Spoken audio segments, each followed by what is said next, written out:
Nama Om Vishnu Padaya Krishna Prasthaya Bhutale Srimad Bhaktivedanta Swami Iti Namine Namaste Sarasvati Deve Gauravani Vacharine Nirvishesha Shunyavadi Kshatya Desha Tarine Jaya Sri Krishna Chaitanya Prabhu Nityananda Sri Advaita Gadara Shivasadi Gauravakta Vrinda Hare Krishna Krishna Krishna Hare Hare Hare Rama Rama Rama Hare Hare Om Namo Bhagavate Vasudevaya. Om Namo Bhagavate Vasudevaya. Om Namo Bhagavate Vasudevaya.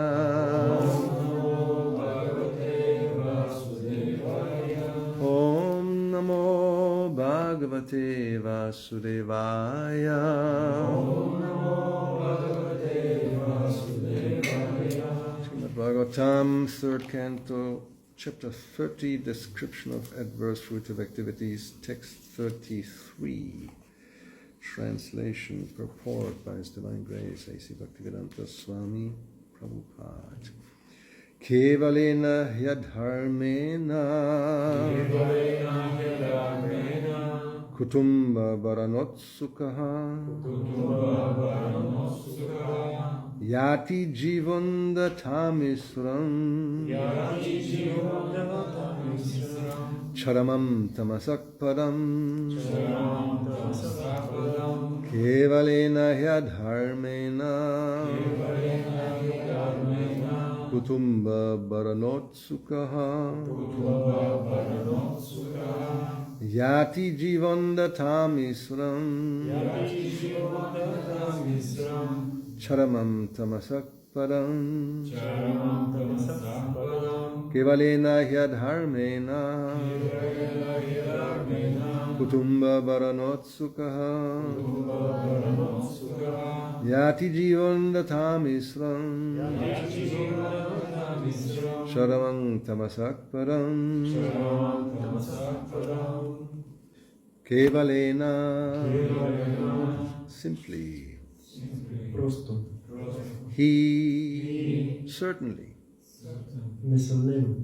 Adharmena Адхармена. by irreligious activities. С греховни дейности. Kutumba Kutumба. family. Семейство. Bharana Бхарана.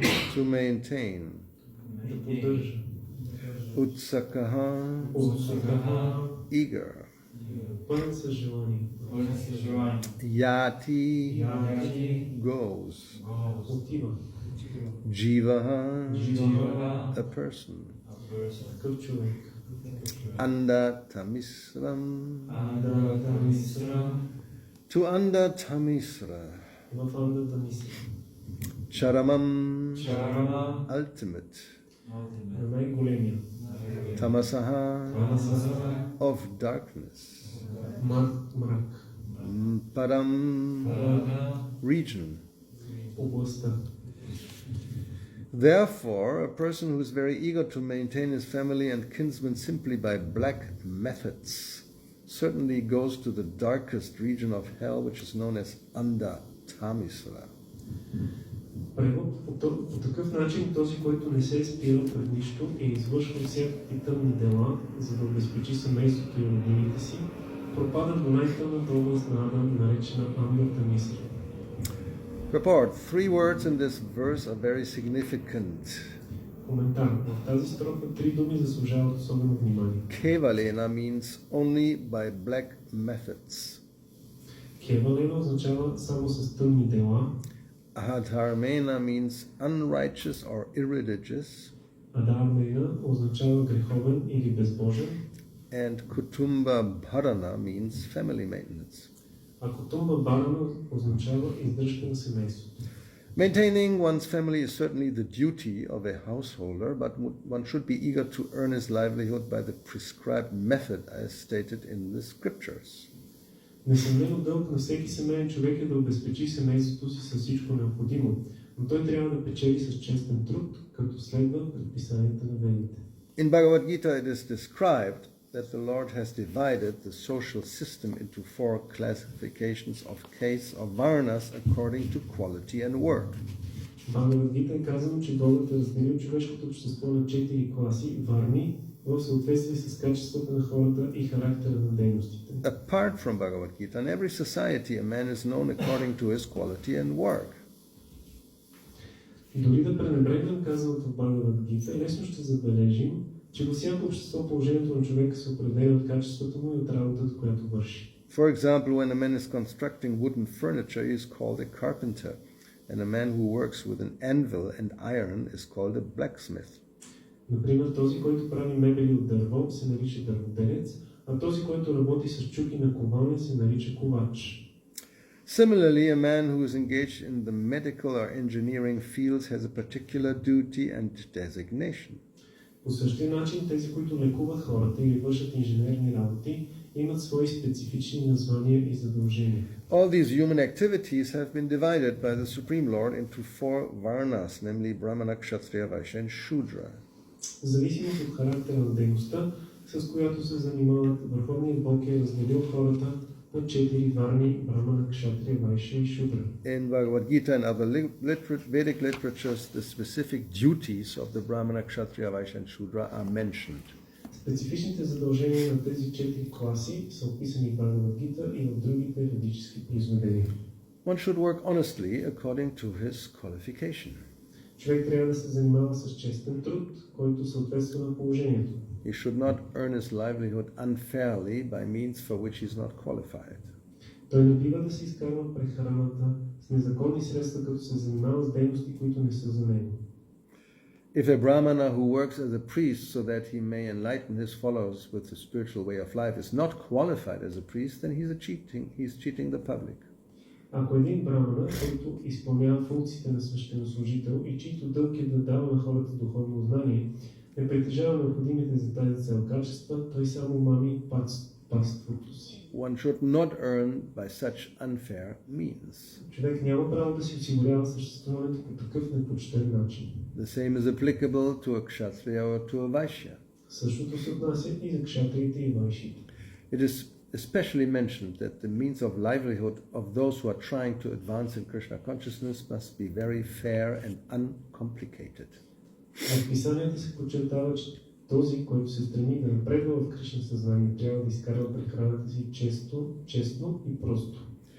Here it is mentioned that he who earns his livelihood by unfair means, kevalena, is sent to the darkest hellish region.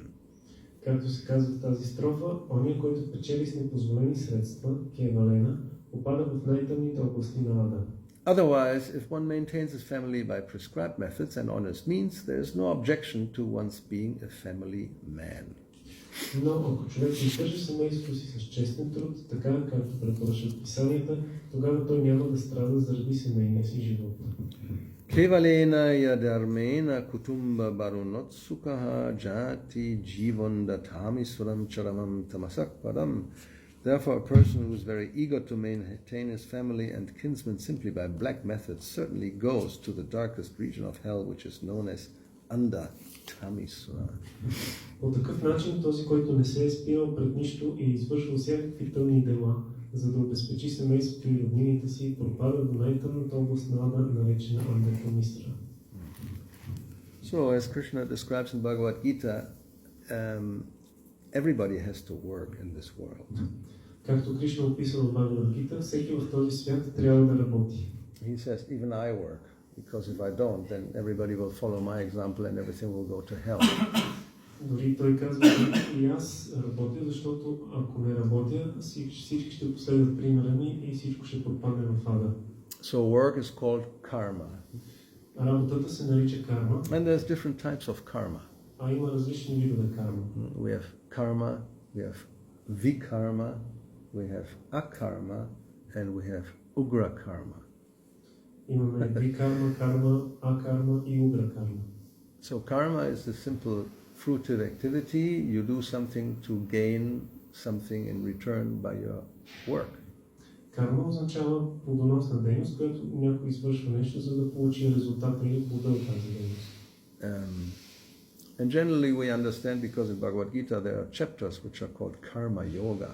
So you can connect your activity with serving Krishna. И ние разбираме от Бхагавад Гита, както има глава озаглавена карма йога, че човек може да свърже своята дейност, като служи на Кришна. And in the Varna ashram system, which is mentioned in this purport, the society is divided according to activity, karma and quality. В системата Варна Шрама, както се описва в този коментар, съответната позиция се определя от вида на дейността и от нейното качество. So, and here we hear about prescribed duties. Тук чуваме за предписани задължения.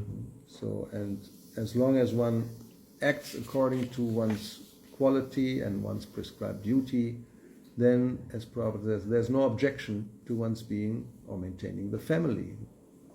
И стига човек да действа според своите предписани задължения и качествата, които има по природа, както Шрила Прабхупада казва в коментара, няма проблеми той да бъде семейен.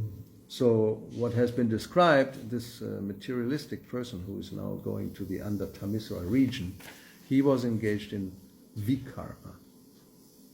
Това, което се описва за тази личност, която сега попада в най-тъмната област на наречена Анда Тамисра, той е бил ангажиран в това, което се нарича викарма. So Prabhupada calls it black methods. Шрила Прабхупада нарича това тъмни дела. For some reason always black is not so good. По някаква причина винаги тъмното и черното не е добро. Yeah. The black region, darkness, that's the hellish region. As we have said yesterday, they go to the dark region or to the bright region. Ада се нарича най-тъмната област на съществуването, а вчера говорихме за рая, който е най-светлата. So vikarma has not a very good result. Викарма не води до много добри резултати. The result is suffering. Резултатът е страдание. And then even more blacker than black activity is how you say, a variety of vikarma is ugra karma. И още по-тъмно от най-тъмното или вариант на викарма е угра карма. You can say translated as horrible work. Това може да се преведе като ужасна работа. I mean, we don't want to describe. Everybody can imagine some horrible type of work which causes not only suffering to others but also suffering to yourself. Не е нужно да казваме детайли, но всеки от вас може да се представи някаква ужасна работа, която причинява страдания не само на другите, а и на самия извършител. I mean, one activity is here the carpenter. He is constructing wooden furniture. Една дейност, която е описана тук е на дърводелица, който прави мебели от дърво. So, constructing wooden furniture includes cutting wood. Правенето на мебели от дърво включва сечене на дървета. Using knives and saws and all kinds of tools to cut wood in certain pieces and shapes. Използване на най-различни инструменти и ножове, с които дървесината се орязва в различни форми. But it's not ugra karma because the wood is dead. So it's not crying, there's no blood flowing, nobody is suffering. Но това не е угра карма, защото дървесината е мъртва, няма кръв, няма плач, никой не страда.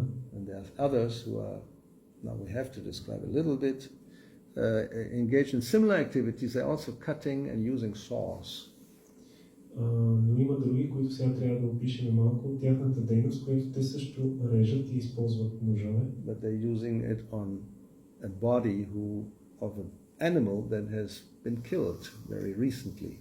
Но те го използват върху тялото на животно, което наскоро е било убито. Or sometimes, and it's even the ugra karma, you do it when it's still alive. Угра карма е когато правят това, докато животното е още живо. That also. may happen. Anyway, so there's a difference in these types of activities. Тези дейности са различни. So when Krishna divides society and gives prescribed duties, it's meant to, let's say, navigate in the ocean of birth and death to the best possible way.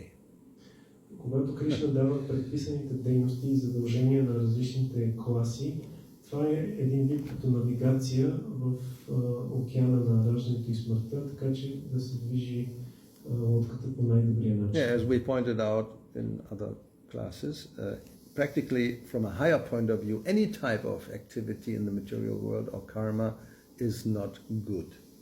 Както говорихме в предишните лекции, от най-висша гледна точка, всеки един вид дейност в този материален свят, наречена карма, не е добра. I mean, here it is, of course, described the dark region, and nobody wants to go to such a place, and we all want to go to the bright region.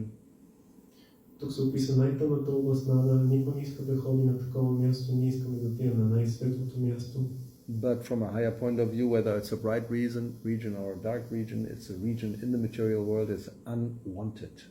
Но от най-висша гледна точка, дали е мрачен региона или е светла тази област, това пак е в рамките на материалния свят и затова е нежелано. Like, nobody wants to have an ugly or weak material body. Everybody wants to be strong and beautiful. Например, никой не иска да има грозно и слабо тяло, всеки иска да има красиво и силно тяло. Nobody wants to have an old body, they want to have a young body. Никой не иска старо тяло, всеки иска да има младо тяло. But from a higher point of view, whether it's a beautiful body or an old body or a young body or a strong body, they're all the same, they're all unwanted. Но от висша гледна точка, дали тялото е младо или старо, красиво или грозно, е все едно, защото те са в двата случая нежелани. So, therefore, once you have a body, it's too late now, you can cry, but you got it. So then we have to act in such a way, as Prabhupada says, to make the best use of a bad bargain. И веднъж получил тяло, вече няма какво да се направи, дори човек да плаче, но затова трябва да направим това, което Шрила Прабхупад казва, да извлечем най-голямата полза от вече лошо сключената сделка. We should not make the mistake to think it's actually a beautiful body or strong body or healthy body or whatever demigod body is a good bargain. Не трябва да правим тази грешка да си мислиме, че силно, красиво, здраво тяло на полубог е добра сделка. There's no good bargain in the material world. В материалния свят няма добра сделка. Whether you become Brahma or the king of heaven, it's not a good bargain. Дали си Брама или царят на рая, това не е добра сделка. Yes, because Abrahman Bhuvana Loka Puna Avartin Arjuna, you have to be born and die from the highest to the lowest. There's no place where this is exempt. Защото живо същество трябва да се ражда и да умира от най-низшата до най-висшата планета. Няма място, където то да е освободено от раждане и смърт. And to undergo birth and death is unwanted. А да преминава през раждане и смърт е нежелано за живо същество. So therefore, all right, now we got it. It's too late. As you say, we can cry all day long, but you got a material body. If you want to kill yourself, you get another one. Else there's no escape. И така, сега след като сме получили това тяло, не може да избягаме, дори да искаме да го унищожим, да го убием, пак ще трябва да се родим, така че няма спасение. So you are thrown into the material ocean, now you have to navigate to the best of your ability. Така ние сме захвърлени в материалния океан и сега трябва да навигираме, да се придвижваме по най-добрия възможен начин. You want to go to the shore, where there's out of the waves of the material existence. Искаме да стигнем до брега, където сме надалеч от вълните на материалното съществуване. It said you want to cross the ocean of birth and death. Както се казва, искаме да прекосим океана от раждане и смърт.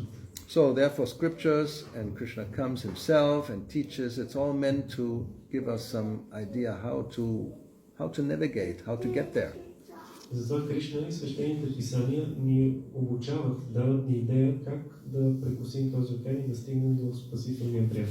So the basic thing is, first of all, don't engage in vikarma or ugra karma. That's definitely not recommended. И първото нещо е да се предпазваме да не извършваме викарма или угра карма. Това със сигурност не се препоръчва. That's the whole purpose of this chapter. Kapila Deva describing what you should not do. И това е целият смисъл на тази глава, която Капила Дев описва какво не трябва да се прави. I mean, before, in the 25th and all these chapters, he talks about the glories of devotional service. That's what we should do. В предишните глави, особено 25-та, той описва величието на правилното служение, с други думи, какво трябва да правим. And it's not the end. This is chapter 30. И това не е край, там 30 глава. He'll talk this is one of the last, tomorrow is the last verse. Now he will speak about the movements of the living entities. В следващата глава Бхакти ще опише пътя на живите същества. And that begins with the famous verse, Karmana Daiva Netrena, how you enter into another body, another womb. И тази глава започва с известен стих Карма на Дайва Нетрена, където се описва как влизане в живо същество, влиза в утробата. Then there comes the whole description of, now you have come out of hell, right? You have been in under Tamisra. Now you enter into a womb, another hell. И сега се описва живота в утробата, как след като е преминал през Андата Мисра, живото същество влиза в утробата и това е нов акт за него. Yeah, it describes the situation of an embryo in the womb's mother. It's not heaven. И се описва състоянието на зародиша в майчината утроба и това не е никак приятно. Yes, there's some verses here that suffers terrible agony. Там пише как живо същество изпитва и страда ужасно.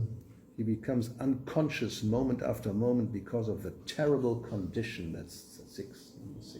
То губи съзнание момент след момент заради ужасните условия. And the body of the child, because it's very tender, the mother may be eating something which is pungent or, chilies and smoking and taking, crack meth or whatever they do, injecting heroin. So this all goes to the child and it suffers incessantly, terribly.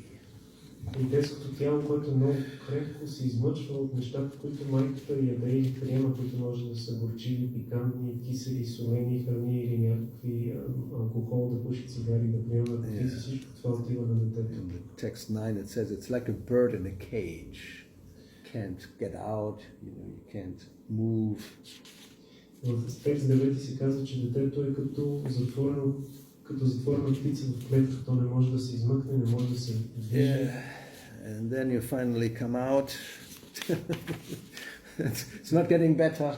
И накрая, като успее да се измъкне, нещата не се подобряват. Anyway, there's first some prayers here. So sometimes it's fortunate enough to remember and then they pray. But then when they come out, they forget. Понякога, ако е достатъчно щастливо, докато е в утробата, то започва да се моли на Бога. Но след като излезе на бял свят, забравя. So that's the whole thing. This chapter will describe the movements, and then the next chapter is again now entanglement in fruitive activities. So it doesn't end there. И тази глава описва пътя на живите същества, а следващата се говори за оплитането в плодоносни дейности, така че това няма край. We'll speak again about a person who enters household life, first verse in chapter 32, and then it just says, again and again, he acts the same way. И в първия стих на 32 глава ще се говори за човек, който води семейен живот и там се описва как той отново, живот за живот се занимава с едно и също нещо. Yeah, so again, attached to sense gratification, they are devoted to demigods, they want to be elevated to higher planets. Привързани към сетилното наслаждение, те започват да обожават полубогове, за да се издигнат до висшите райски планети. So we have to get out. That's the conclusion. И заключението е, че просто трябва да се измъкнем от това място. So how to do that? That's the art of living. И как да направим това? Това е изкуството да живее. You have to live in the material world. You have to act karma. So now how to act, you don't become entangled in fruitive activities. That's the art of living in the material world. Ние живеем в този свят, но трябва да се научим така да живеем, че извършвайки своите дейности да не се оплитаме. And a very basic instruction that we find in this purport, this verse, is no black method. Do it at least honestly and fairly, then you're already avoiding 80-90% of trouble. И в този стих, който днес четем и в коментара, едно нещо може да се запомни. Важно, че не трябва да вършиме тъмни дела, а трябва да работим честно, за да си спестиме голяма част от проблемите. As Srila Prabhupada says here, it is especially mentioned that the means of livelihood of those who are trying to advance in Krishna consciousness must be very fair and uncomplicated. И както Шрила Прабхупада подчертава в коментара, че тези, които се стремят към Кришна, да напредват в Кришна съзнание, трябва да изкарват прехраната си по честен и прост начин. That answers also the question we had, I think, yesterday about, how you may be employed in some business or some way that is not. There's some problem in the way they earn the money, unfair means maybe, or there's involved alcohol, or who knows, some sinful activity. И това отговаря на този въпрос, който някакъв да зададе вчера, за това как ако ние работиме в някакъв бизнес или предприятие, които изкарват своята продукция или дейности по нечестен и греховен начин, как да действаме. One may question, how much do I get sinful reactions by being connected to such an enterprise? Човек може да се запита до каква степен получавам аз греховни реакции, просто заради това, че съм свързан с такова предприятие. It's anybody's guess. How much will you get? You will get something. И може да се предполага колко ще получим, със сигурно ще е нещо. If you're a driver of a mafia boss, you may say, I'm only the driver, I don't do anything. Ако си шофьор на боса на мафията, може да си кажеш, аз само шофирам, аз не правя нищо. But you are driving him to a place where he just takes out his machine gun and just kills a whole bunch of people, and then you'll have to drive away quickly. So you're not involved. Но ти го караш до място, където той си вади пистолета и застрелва една шепа хора и след това трябва бързо да го откараш. Мислиш, че не си въвлечен. Even according to mundane law, you're called an assistant in the crime. Дори според светския закон ти си смятан за съучастник в престъплението. And then you may say, I didn't know. И тогава може да кажеш, да, аз не знаех. And Prabhupada always points out, ignorance is no excuse. Шрила Прабхупада винаги казва, че невежеството не е извинение. I mean, you should know, and especially once you know, better get out very fast. Човек трябва да знае, особено като разбере, трябва много бързо да се измъкне от това място. But then you may have that situation, there's no other work, and I have to maintain my family. Now what? Може да човек да попадне в такова положение, че да няма какво друго да работи, а пък трябва да изкарва прехраната на семейството, да издържа. Therefore, it's very difficult to live in the material world. Затова е много трудно да се живее в материалния свят. And generally the prescription is, especially for, brahmanas, if we speak about the four varnas, they should never take employment. И затова предписанието е, особено за браманите, никога да не работят наемна работа. There are 6 activities for a brahmana, and employment is not one of them. За един брамана се предписват 6 дейности и работната заетост не е нито една от тях. First of all, it's study and teaching.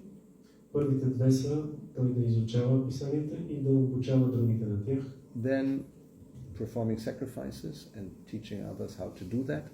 Следващите две са брамана извършва жертвоприношения и учи другите как да ги извършват. And you can accept, how you say, I know the Spanish word now, but the English word, charity. That's right, charity. You can accept charity, and you can give whatever is more than you need. You can give also charity. И последните две са брамана приема подаяния, благотворителност и също така каквото има в повече да го раздава. Now, in that connection, Prabhupada says if a Brahmana accepts charity, then it also implies very simple living. You cannot live luxuriously, then you become sinful. Мишел Прабхупада обяснява, че когато един брамана получава благотворителност, подаяние, той не може да си позволи да живее много голям разкош, защото отново ще стане греховен. But nowadays we have the unfortunate situation that we do have let's say brahmanas in our society. They don't have, or they don't know how to do these 6 things, how to gain any maintenance by that, so they have to take employment. Но в днешно време в нашето общество имаме тази нещастна ситуация, която браманите не могат да се ангажират в тези 6 дейности или не знаят как и затова ви се налага да работят наемна работа. So then at least it should be with devotees. Тогава поне тази работа трябва да е с предан данните. But many times there's no devotee employer, so you're forced basically. If you need the money for the family, you have to take employment from a non-devotee. Но много често няма преданодайни, които са работодатели и затова човек е принуден да работи при шефове, които не са преданодайни. And I think it's obvious that's a very undesirable situation. И мисля, че това е много очевидно, че това положение е много нежелано. And what to speak if, as we pointed out, the employment implies sinful activity, then you're really in a bad position. Какво да говорим, ако, както казахме, работата е свързана с някакви неблагоприятни греховни дейности? Directly or indirectly. You may not be engaged in the factory where they cut up the animal, but you may be involved in the logistics behind a computer in an office. Например, така личност може да не е директно свързана с убиването на животни в кланицата, но може, примерно, да работи в логистиката, поддържайки компютъра в офиса. So, according to what we understand from here, you become implicated. Но според това, което разбираме от тези стихове, такъв човек се замесва. So, to avoid all that, Srila Prabhupada had a vision. I had a dream, like Martin Luther King said. И за да се избегне всичко това, Шрила Прабхупад е имал визия. Yes, a dream. It still remains a dream. Това все още си остава една мечта. After more than 50 years, we have not been able to fulfill the dream. След повече от 50 години ние не сме успяли все още да изпълним тази мечта. What is the solution for Krishna conscious householders or those who need to maintain the family? Какво е решението за Кришна съзнатите семейни, които трябва да поддържат своето семейство?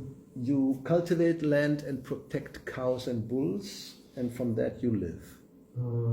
Обработвате земята, защитавате кравите и биковете и по този начин си изкарвате прехраната. We just received a new bull, right? Actually, 2 hours ago, 3 hours ago? I mean, it's still wet, huh? It just came out. Тук що ни се роди едно теленце, мъжко, то все още е мокро даже. And there's a few other bulls running around. How many? Small. Well, small, big. Let's say small. 5, 6 small, youth, teenagers. So teenagers, if they're not engaged, they just jump around and do nothing and cause havoc. Тинейджерите, ако не ги впрегнеш в някаква работа, те тичат насам натам и създават хаос. So what was the idea? They will be trained to cultivate the land. Каква е идеята? Те да бъдат обучени да обработват земята.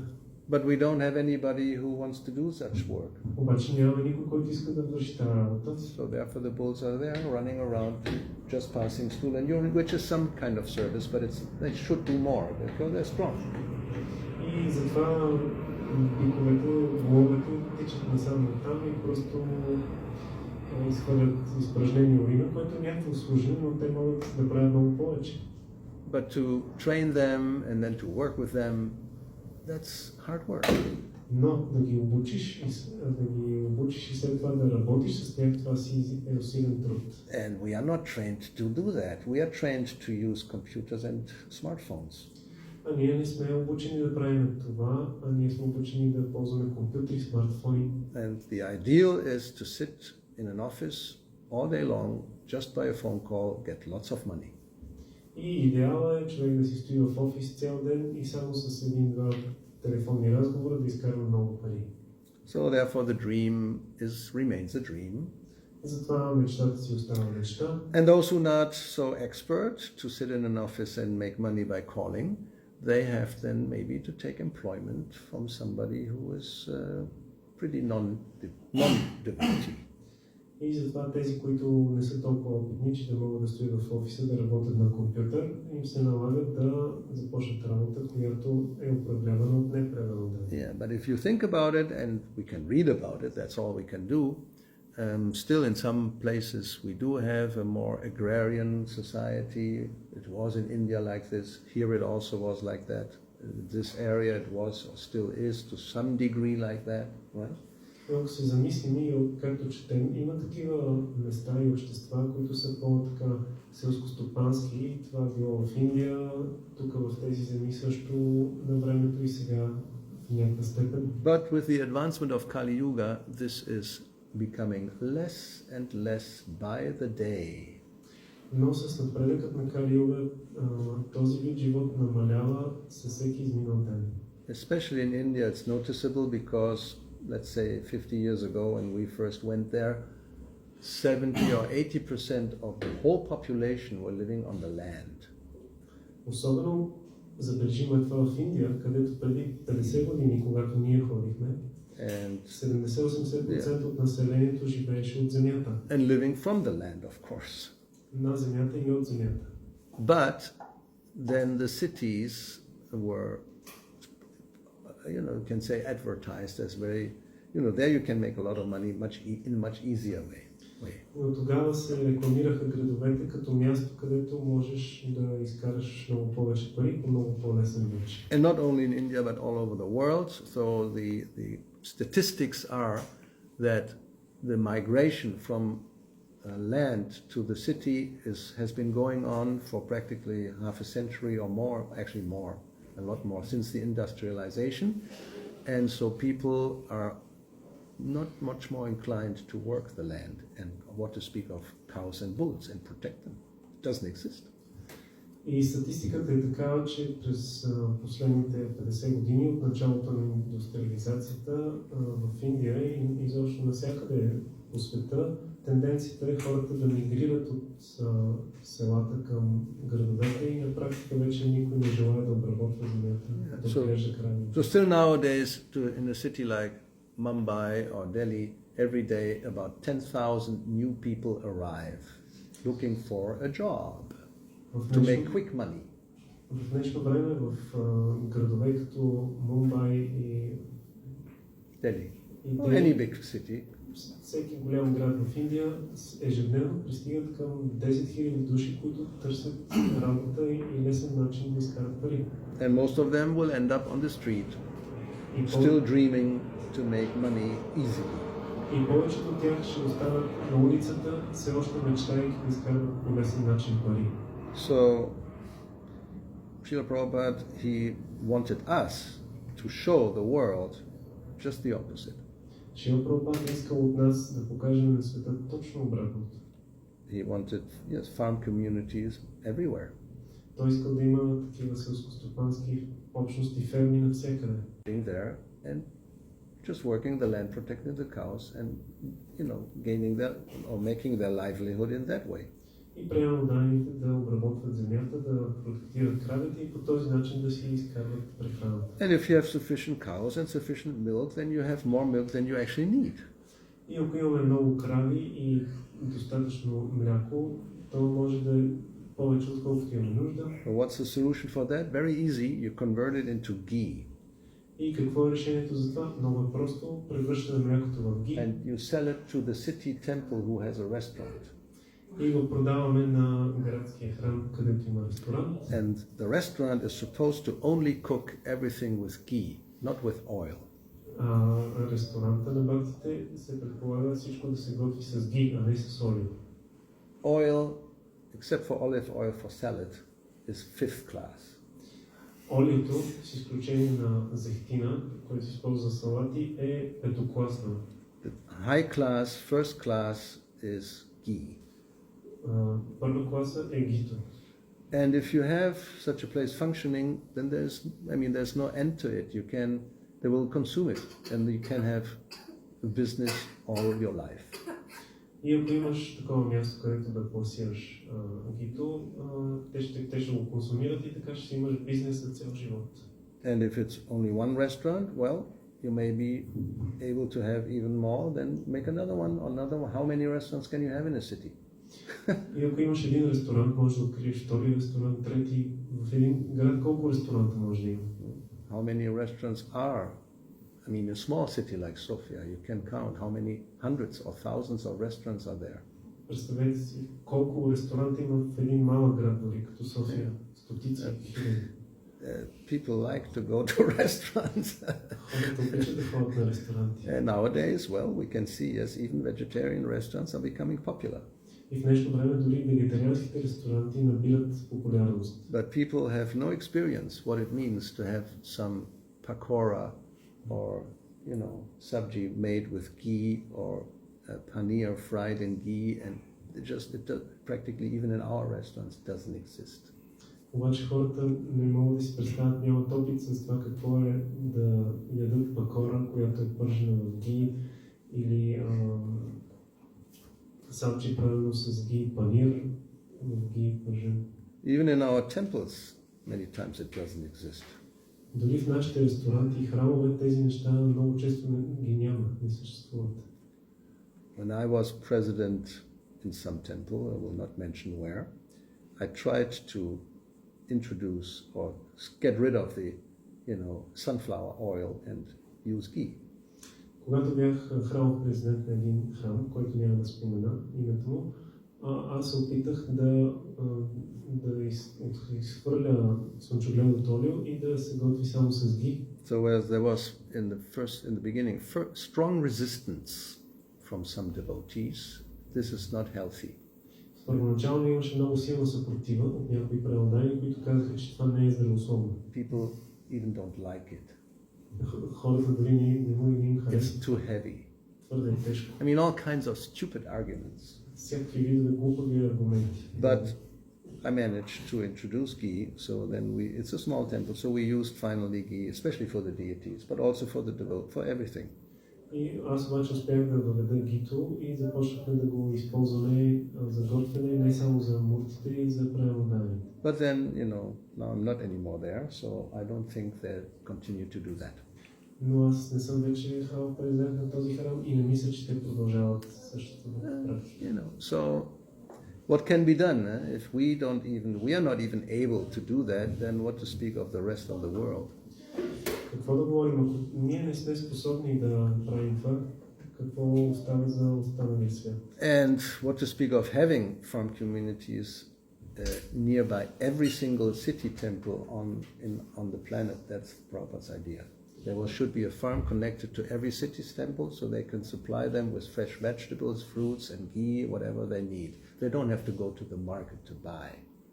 А какво да говорим, всъщност идеята на нещата на Шрила Прабхупада е да има такава селскостопанска общност, ферма в близост до всеки град, така че да може от града, от храма да се снабдяват с мляко, с зеленчуци и продукция, за да не трябва да купуват от магазина. So how far away are we from that? Light years. Така че колко сме далеч от всичко това? Според мен на светлинни години. But then there are devotees, young devotees who want to have a family and they will need some source of income maintenance. Но има млади преданодайни, които искат да създадат семейство и те ще имат нужда от поддръжка, за да работят, за да се поддържат. So where can they go? Къде да отидат тези хора? And get some decent Krishna conscious and even, let's say, employment. И да получат така едно що-годе свестно, достойно. That's not Brahmana's work, so it's, Vaishya, they protect cows, cultivate the land, and those who are not qualified, they just assist in the type of Shudra capacity. No problem, they're all employed. Това не е дори браминска дейност, това е Вайша дейност, където се гледат кравите, обработва се земята и има такива, които помагат като... So yeah, according to quality and work, not everybody is a Brahmana, we know that, it's a minority. It's like a pyramid, A pyramid, only the small section, that's probably 10%. There may be Brahmanas. Не всеки е брамана. Тази структура е подобна на пирамида, където на върха е най-малката част и браманите са, Прабхупада казва, порядъка на 10%. Yeah, so even amongst, let's say, devotees, most of them have, by quality, are more like Vaishyas or Shudras. И дори сред предан отдалените, повечето от тях, качеството на тяхната дейност е като на вайши и на шудри. So ideally, they should be employed by some Krishna-conscious administrator, we call them Kshatriyas, guided by the Brahmanas, and then they can work the land, protect the cows, and have economy, and everybody's happy. В най-добрия случай те трябва да бъдат наети от някой, който наричам администратор, кшатрия, и така да бъдат ангажирани и всеки да бъде щастлив. Or even an expert Vaishya, because they can organize a business and they can employ people. So they have like a double function, Kshatriya Vaishya in one. I mean, it's Kali Yuga. Един опитен вайшя, който има така експертност, той може да ангажира други хора да работят за него и така той изпълнява две функции, като на вайшя и на кшатрия. So, and if that's not, then we have something like this here. You're very much in danger of being engaged in employments or methods which are not good. I mean, they're not even karma. They're coming into the category of vikarma or ugra karma. Но ако това не стане, човек рискува да бъде нает на работа, където да бъде замесен в дейности, които са викарма или угра карма. Yeah, so that's not a very good choice. Huh? Така че това не е много добър избор. So, any questions? Има някакви въпроси? Yeah. Искам да попитам докъде се разпростира влиянието на кармата, свободната воля и така наречения късмет. To what extent is the influence of karma and free will and the so-called luck? Luck? That doesn't exist. Късмета не съществува. It's always good karma. Винаги е добра карма. So, free will, and that's a complicated subject matter. Свободната воля е сложна тема. Yes, we all have free will, Всички ние имаме свободна воля. and the extent, the quantity of free will may vary. И така може да кажем, че границите на тази свободна воля варират. Especially if you commit sinful activities, vikarma, then your quantity of free will become reduced. Особено ако човек извършва греховни дейности, викарма, количеството на свободната воля намалява. Like in a state, there's some independence, free will for the citizens. Както в една държава има някаква независимост и свободна воля за гражданите. I mean, in most societies at least. Поне в повечето общества. Although those who are older have experienced in communist countries, even the freedom of movement was very much restricted. Тези, които са по-възрастни, си спомнят в комунистическите общества, дори тогава свободата човек да се придвижва беше ограничена. East Germans could not just travel to West Germany. It was not allowed. Например, източно-германците не можеха да пътуват до Западна Германия. Това не беше позволено. Those who tried to cross that wall by force were shot. Онези, които се опитвали да прекусят стената с насила, били застрелвани.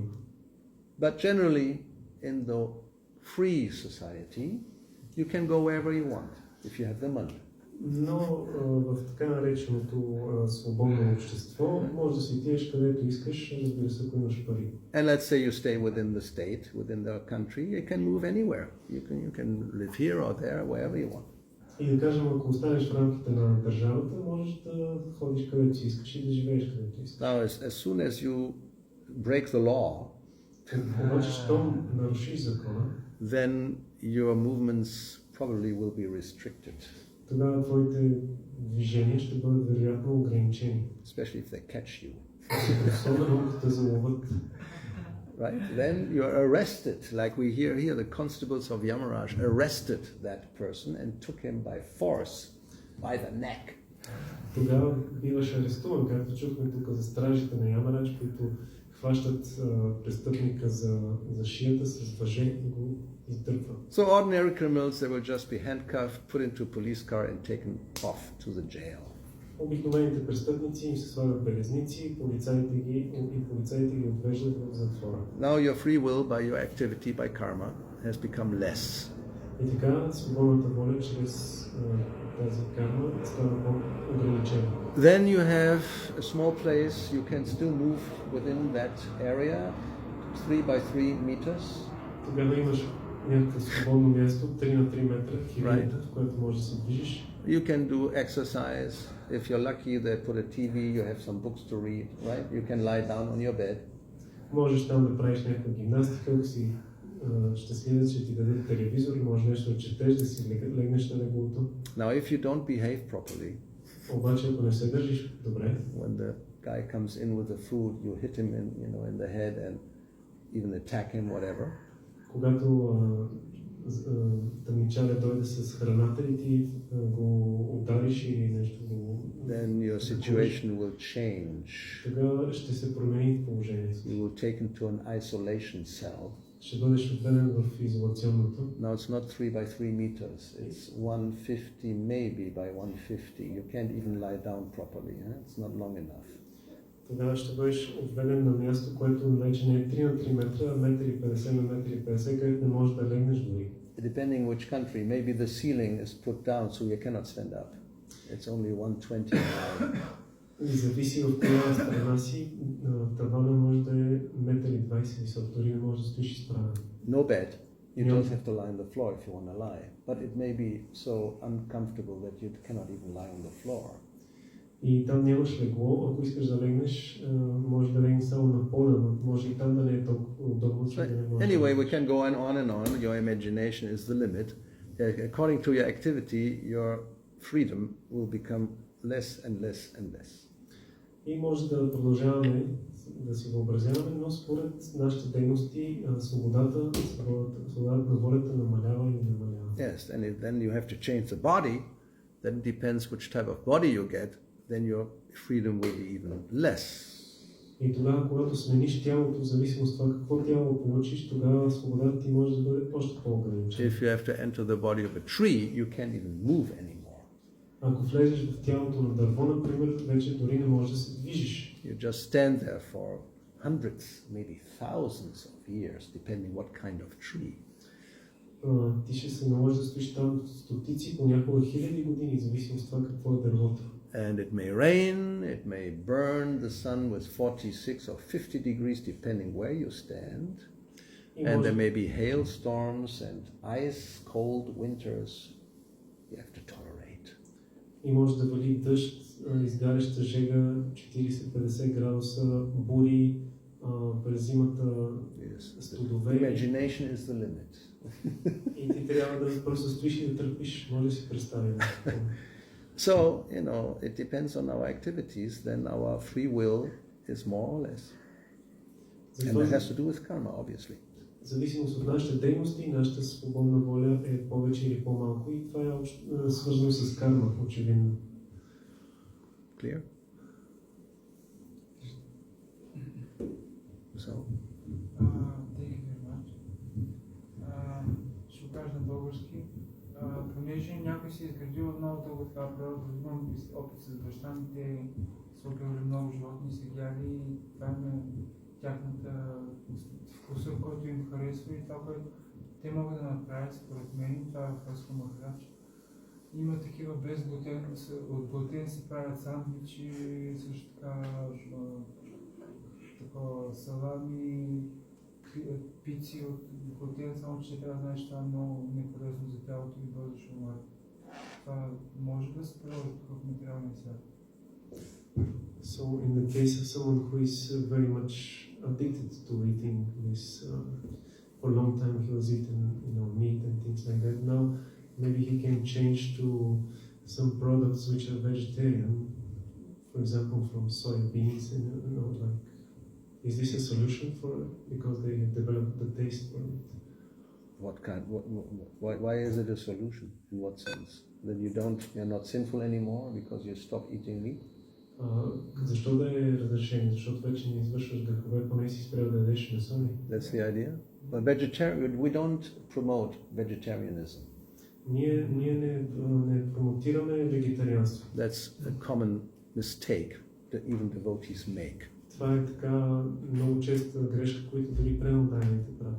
Because even monkeys are vegetarians. Защото дори маймуните са вегетарианци.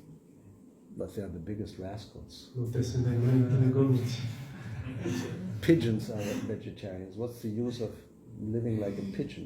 Гълъбите също са вегетарианци. Каква е ползата да живееш като гълъб? We are promoting Krishnarianism. Food offered to Krishna, prasadam. That happens to be vegetarian. If he wanted something else, we wouldn't mind to offer him a nice steak. But he doesn't like that. Това, което промотираме ние е кришнатарианството, което е да предлагаме храна на Кришна и след това да я приемаме.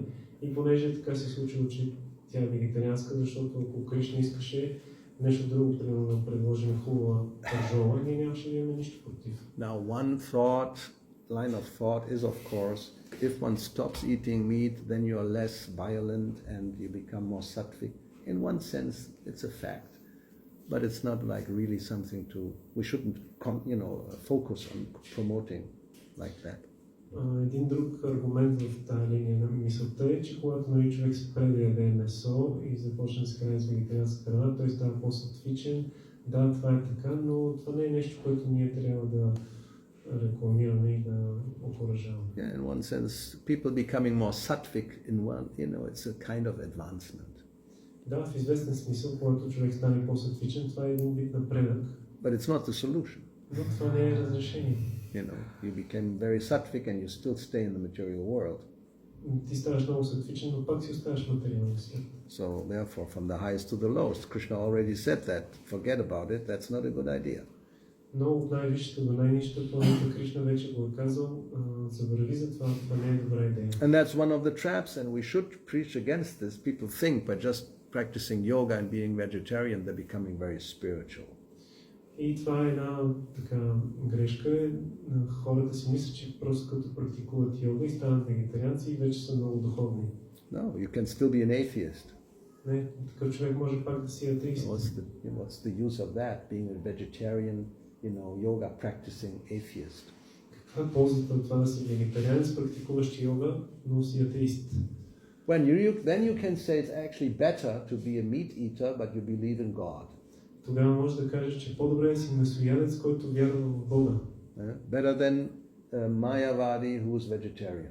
По-добре е от Майявади, който е вегетарианец. Or Abhakta, non-devotee. Или не. I mean, staunch against the existence of God. You're a vegetarian, yoga, and this and that's all useless. You go to hell anyway. Ако си вегетарианец и практикуваш йога, но се противопоставяш на съзнанието за Бога, тогава това е безполезно и пак отиваш в ада. But a person who has faith in the existence of the Supreme Lord, he may be eating meat, but by the association of a sadhu, he can change. Но една личност, която има вяра в Бога, той може да яде месо, но чрез общуване с саду ще се промени. Generally, these yoga people and Mayavadis, they never change. Обикновено обаче тези йога практикуващи и майявадите никога не се променят. They are convinced about what they believe, all their, and so it's a waste of time. Те са си убедени в това, което вярват и да им се проповядва загуба на време. Always some exceptions. You can try, but don't waste time too much. Има някои изключения, но като цяло човек си може да си губи времето с тях. So we don't promote soya products as a solution to become Krishna conscious. Затова ние не промотираме соеви продукти да се използват като решение за това да станем Кришна съзнание. Okay, I think we'll stop here. Okay. Thank you for a good lecture. Аз въпросът ми е следния. Аз като почва отнасям жертва на западното общество, 25-30 години съм ял месо, пил съм алкохол и всякакви такива замърсяващи работи, защото нашите родители, както и моите, както вашите, нито са брамани, нито са Кришна осъзнати. Но сега, според мен, нямам шанс да се върна в духовния свят, защото, примерно, тази карма, която съм трупал, трябва да се отработи по някакъв начин. Трябва да се гори там финното тяло да се разтвори, да се разтопи. Но това има някаква карма. Въпрос е според мен няма шанс да отива в духовния свят. Няма хора. Деца вика може да се отърва с условна присъда с няколко живота изпитателен срок. Но мисълта ми е по такъв начин да отиде да се върнем. So many of us were coming from the background in this society which is sinful, when for 25 or 30 years we were doing all kinds of sinful activities. Our parents are not brahmanas, or devotees. No. So we have committed a lot of bad karma. So he's thinking that because of this he cannot go to the spiritual world. Why? Because he don't read Bhagavad Gita. Ти не си чел Bhagavad Gita, защо мислиш, че не може да отидеш? You don't remember what Krishna says? Не помниш Кришна какво казва? I mean, the most famous verse even new bhaktas know after 3 days. Това е най-известният стих, който дори новите бхакти го знаят. You know the verse Sarvadharma Parityajya, right? Знаеш ли този стих Sarvadharma Parityajya? You know it by heart? Знаеш ли го наизуст? You know what it means? А знаеш ли какво значи? Sarva pap mokshayishyami sarva papebhyo. What does it mean? Какво означава mokshayishyami sarva papebhyo? Yeah, I will. That's your answer. Ето това е отговор. But it means parityaja. You have to surrender to Krishna. Но означава да се отдадеш на Кришна. To the degree you don't surrender, then you're not becoming free. Very simple logic. I mean, it's common sense, eh? Степента, в която не се отдадеш, не си свободен. Това е просто логика. Krishna explains it. Yeyatamam prapadyate tam tadaiva bhajamiham. You see that every day in dealings with people. But I do something to you, and you respond accordingly to me. If I scream at you, will you still? Well, if you're very saintly, you still smile and embrace me. Кришна казва, в каквато степен някой ми се отдаде, в такава степен ще възнаградя. И може да видим взаимоотношенията и всеки ден с хората, както се отнасяме към някой, той така ще ни отвърне. Ако се разкрещи на някой, той ще ни крещи. Ако много свят, може и да пак продължение се усмихва. If you're really a follower of Jesus, you'll do that. I'll give you one slap and you put the other cheek, right? That's what he said. Ако си наистина последовател на Исус, ако някой те удари по бузата, ти ще дадеш другата, нали? Това е което той е казал. But Krishna doesn't say that. Кришна не го казва. Well, at least in his case, he doesn't act like that. Поне в неговия случай той не действа така. As you treat me, I will treat you. Той казва, както се отнесеш към мен, така се отнеса и аз към тебе. You surrender 10%, I'll deliver you 10%. Ако ми се дадеш на 10%, аз ще освободя на 10%. Well, Krishna is very kind. 11. He'll give 11. You only gave 10. And still it's a good deal. Кришна е много милостив. Той ще даде 11. Ти ми даваш 10%, той ти дава 11. But don't expect, I only give 10% and they'll get 100% in return. That's crazy. I mean, that's not crazy. It's just stupid. Но не дай да очакваш, ако аз ще дам 10% и Кришна ще ми отвърне на 100%. Това е наумничево, това е глупаво.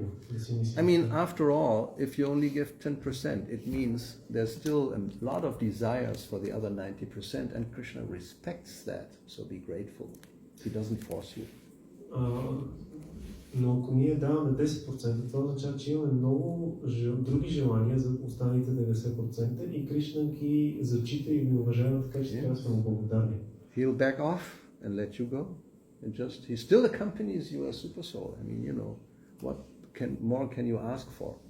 Той ще се отръпне и ще позволи да се опитваш да ги удовлетвориш тези желания, но ще продължи да те придружава като своя душа. Какво повече можеш да искаш? But you want to continue with your basically with your life and your sinful activities, he'll let you maybe do it, but then you have to, also take the reactions, and you will not get relieved from the sinful reactions.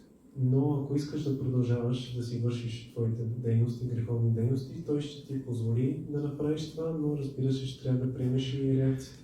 But if you surrender, and that's the whole point, doesn't matter how many or how much is the amount of sinful activities of the past, Krishna has the power to just in one stroke eradicate everything to zero. Но ако се отдадеш напълно, независимо от това какво е количеството на греховите дейности от миналото, Кришна има силата, могъществото, всичко с един удар да унищожи. Otherwise nobody has a chance. Иначе никой няма никакъв шанс. We cannot even count.